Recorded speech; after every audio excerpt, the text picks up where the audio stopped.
There is a small kitchen in a house in California where once a year the smell of lemon and sugar fills the air. A cake goes into the oven. Two children wait beside it. And a man who lost his mother when he was only 12 years old stands there, quietly making sure that a woman his children never met still has a place at their table. That man is Prince Harry.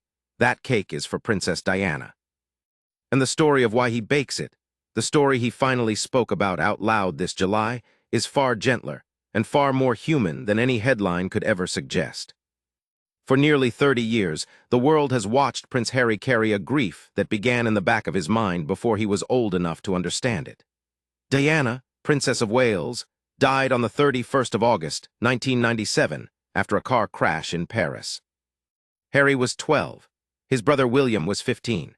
The two boys walked behind their mother's coffin through the streets of London, while millions of strangers wept for a woman they had only known through photographs and television screens. It was one of the most watched moments of the century, and at the center of it were two small boys trying to hold themselves together in front of the entire world. Most people assumed that time would soften that wound the way it softens most wounds. But grief, as Harry himself has come to understand, does not work on a schedule. Earlier this year, speaking at a summit in Melbourne about mental health, he said something that stayed with everyone who heard it. Loss, he explained, is disorienting at any age, and grief does not simply disappear because a person decides to ignore it. He spoke about what it meant to lose a parent as a child while living, in his words, inside a goldfish bowl, constantly watched, constantly photographed, never allowed a single private moment to fall apart. And he admitted honestly that without a sense of purpose, that kind of pain has the power to break a person completely. That confession is the key to understanding everything that came next. Because this July, Prince Harry did something he had not done in a long time. He came home. For the first time in 4 years, Harry returned to Britain with his wife Meghan and their two children, Prince Archie, who is 7, and Princess Lilibet, who is 5. It was Archie and Lilibet's first visit to the country in that entire stretch of time, a country that is, whether the family likes it or not, woven into the story of who they are. The trip was quiet, carefully arranged, and heavy with meaning, and at its emotional center sat a reunion that many people believed might never happen again. On the afternoon of the 10th of July, King Charles opened the doors of Highgrove House, his private country home in Gloucestershire, and welcomed his younger son and his son's family inside. Queen Camilla was there too. After years of distance, tension, and headlines that had turned a private family rupture into public entertainment, the King and the Duke of Sussex sat together under the same roof. What was said between them, no one outside that room truly knows. Both sides chose not to release a single photograph. There were no cameras, no statements dissecting the meeting line by line, no carefully staged images designed for the front pages. For once, a royal family simply kept something for themselves. And in a strange way, that silence spoke louder than any press release could have. It suggested that whatever passed between father and son that day was too important, and perhaps too fragile, to be handed over to the world. But it was the day after, the 11th of July, that revealed the softest and most surprising part of Harry's heart. He traveled to Maxstoke Castle in Warwickshire for Scotty's Summer Festival, an event run by a charity called Scotty's Little Soldiers.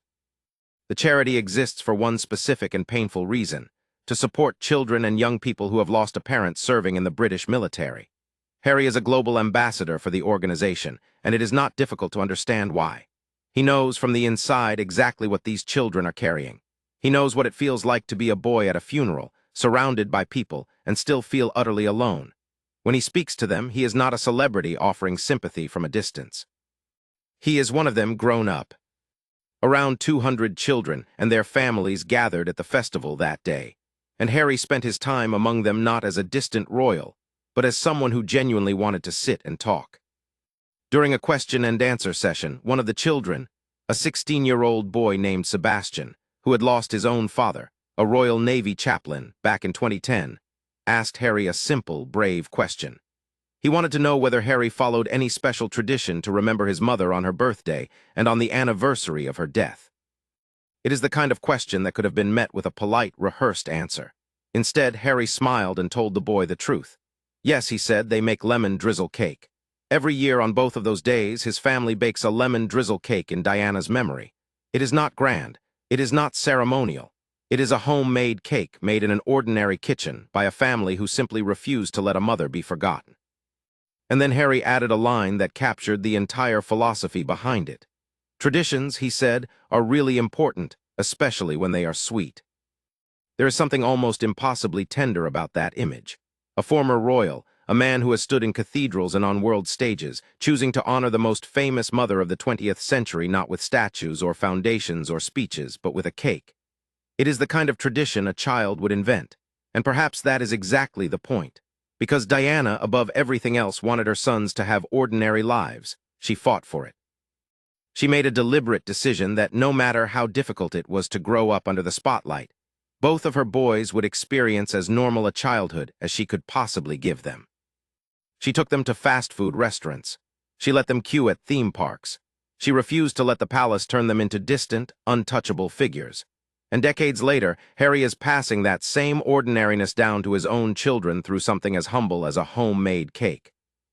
At that same event, Harry also spoke about something every grieving person understands but few say out loud.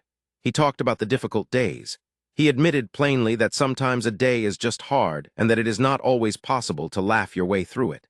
But he told the children that laughter, when it can be found, is a kind of medicine. His dog makes him laugh, he said.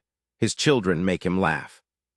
And on the days when the weight feels too heavy, he reminds himself that a laugh at the end of a hard day can be the best medicine of all. He was not speaking as a prince in that moment. He was speaking as a father, and as a son who has spent a lifetime learning how to carry loss without letting it swallow him whole. What makes this chapter of Harry's life so striking is how differently he now talks about his mother compared to the raw, anguished boy the world once knew.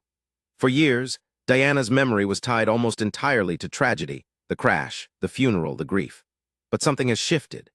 Speaking recently on a podcast hosted by Meghan, called Confessions of a Female Founder, Harry described a home that is full of Diana rather than haunted by her. Photographs of his mother are placed around their house in Montecito so that Archie and Lilibet grow up seeing her face as a natural part of their surroundings. She is not a sad secret. She is a grandmother in pictures on the wall. He explained that he and Meghan made a conscious choice never to limit Diana to special dates. They do not only mention her on her birthday or on the anniversary of her death. They speak about her all the time, woven naturally into everyday family life. When the children ask questions, and they ask more of them as they grow older and more curious, Harry answers with stories about Diana's kindness, her warmth, and the compassion that defined everything she did. He wants his children to understand not just that they had a grandmother, but who she truly was as a person. Someone who knelt beside hospital beds, who touched the hands of the sick when the world was too afraid to, who used every ounce of her fame to lift up people the powerful preferred to ignore. And then in one quiet sentence during that same conversation, Harry said the thing that perhaps explains all of it. He thinks about his mother every single day. Becoming a father himself, he admitted, has only deepened that. Now that he holds his own children, he understands in a new and painful way just how much love and sacrifice Diana poured into raising him and William. The grief has not vanished. It has simply changed shape. It has become gratitude. There is a reason this all feels so significant right now. This summer marked what would have been Diana's 65th birthday. She died at just 36 years old, which means she has now been gone for almost as long as she was alive. An entire generation has grown up who never saw her speak, never watched her walk into a room and quietly command it, never witnessed the way she could disarm a stranger with a single glance. For them, Diana exists only as history. And that is precisely what Harry seems most determined to fight against. He does not want his mother to become a chapter in a textbook. He wants her to remain a living presence in his children's lives, someone they feel they know, even though they will never meet her. That determination is why the family's plans for this trip carried such emotional weight. Beyond the reunion with King Charles, they were expected to visit Althorpe, the ancestral estate in Northamptonshire where Diana is buried, on a small island in the middle of a lake. Harry had taken Meghan there once before, back in 2022, to mark the 25th anniversary of his mother's death. But this visit would be different. This time, it would be the first time Archie and Lilibet stood in the place where their grandmother rests.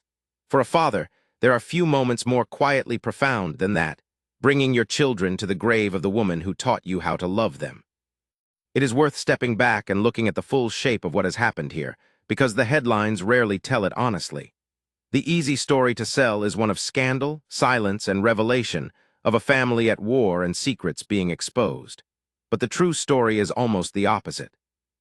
The true story is of a man who has spent nearly 3 decades learning how to grieve in public, who stepped away from his royal life in 2020 in search of peace, and who has slowly, carefully, built a way of keeping his mother alive that no crisis or controversy can take from him. He has channeled Diana's compassion into his own charity work through the Archewell Foundation, echoing the very causes she once championed. He has stood in front of grieving military children and shown them that survival is possible. And he has taught his own son and daughter that a grandmother's love does not end just because she is gone. The reunion at Highgrove, held gently and away from cameras, suggests that even the deepest family wounds may not be beyond healing. The visit to Althorpe suggests a man closing a circle, bringing the next generation to the woman who started it all. And that homemade lemon drizzle cake, baked twice a year in a California kitchen, suggests something even simpler and more powerful than reconciliation. It suggests that love, when it is real, does not need grand gestures. It survives in the small things, in a recipe, in a photograph on a wall, in a story told at bedtime. In a father who refuses to let his children forget. Diana once said that she wanted to be remembered as a queen of people's hearts. Nearly 30 years after her death, it is her youngest son, standing in an ordinary kitchen with flour on his hands and 2 children at his side, who is quietly making sure that wish comes true not for the world, but for the 2 small people who matter to him most. The world may keep searching her story for scandal. Harry, it seems, has finally found something far more valuable in it. He has found peace. And he is passing it, one sweet tradition at a time, to the family Diana never got to meet but somehow, through him, still holds.